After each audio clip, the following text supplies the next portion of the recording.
మహాశివరాత్రి పండుగ శుభాకాంక్షలు. ఐశ్వర్యాన్ని ఆనందాన్ని ఇచ్చేటువంటి ఆ లయకారకుడైనటువంటి మహాదేవుడి యొక్క కృప కటాక్ష వీక్షణలు అందరిపైన ఉండాలని కోరుకుంటూ అందరికీ నిండు నూరేళ్ల ఆయురారోగ్యాన్ని ప్రసాదించాలని మనం కూడా మనసారా కోరుకుందాం.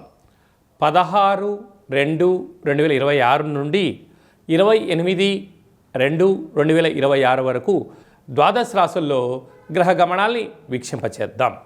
మిథున రాశిలో దేవగురు బృహస్పతి సంచార స్థితి, సింహరాశిలో కేతు సంచార స్థితి, మకర రాశిలో కుజ సంచార స్థితి, కుంభరాశిలో చతుర్గ్రహ సంచార స్థితి, రవి బుధ శుక్ర రాహు సంచార స్థితి, మీనరాశిలో శని భగవానుడి సంచార స్థితితో ద్వాదశ రాశుల్లో గ్రహ గమనాలు ఈ విధంగా ఉన్నాయి.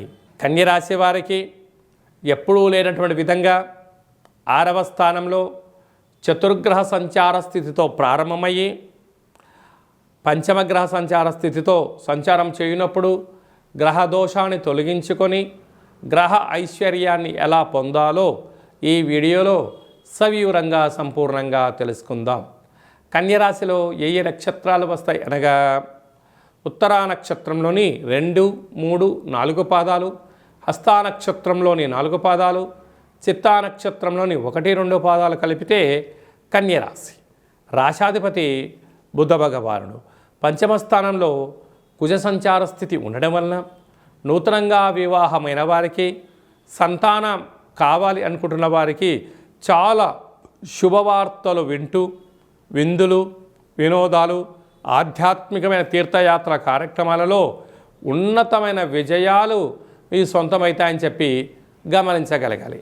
6వ స్థానంలో ఆత్మకారకుడు రవి, బుద్ధికారకుడు బుధుడు, కళత్రతకారకుడు శుక్రుడు, వాస్తు నరదృష్టికారకుడితో ఉండడం వలన దయచేసి అప్పులు ఇవ్వద్దు, అప్పులు కూడా పుచ్చుకోవద్దు.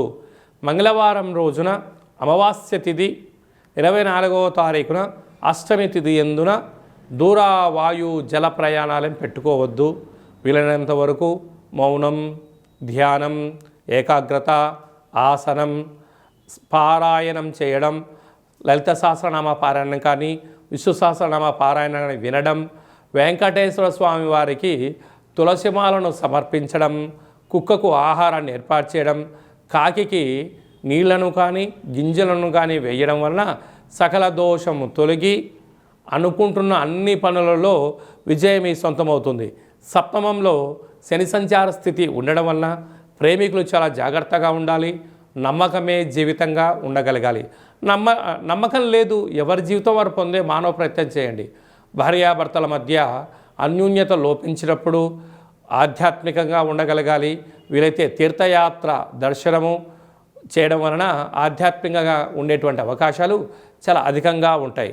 అదే కాకుండా రాజ్యస్థానంలో గురు సంచార స్థితి ఉండడం వలన ఉద్యోగము, స్థల మార్పు, ఉద్యోగ మార్పు, విదేశాలకు వెళ్ళాలి అనుకుంటున్న మీ కోరిక కూడా నెరవేరబోతుంది. వ్యయంలో కేతు సంచార స్థితి ఉండడం వలన ఉన్నంతలో మౌనము, జ్ఞానము, సత్ప్రవర్తన ప్రతిదీ కూడా విషయ పరిజ్ఞానంతో మీరు ముందుకు వెళ్ళగలిగినట్లయితే రాజయోగం మీ సొంతం అవుతుందని చెప్పి గమనించాలి. ఇలాంటి కాల సమయంలో మంగళవారం పూట అష్టమి తిథి ఎందున కాళభైరవ కూష్మాండ దీపము మీకు అదృష్టాన్ని ఆనందాన్ని కలిగిస్తుందని చెప్పి కూడా గమనించాలి.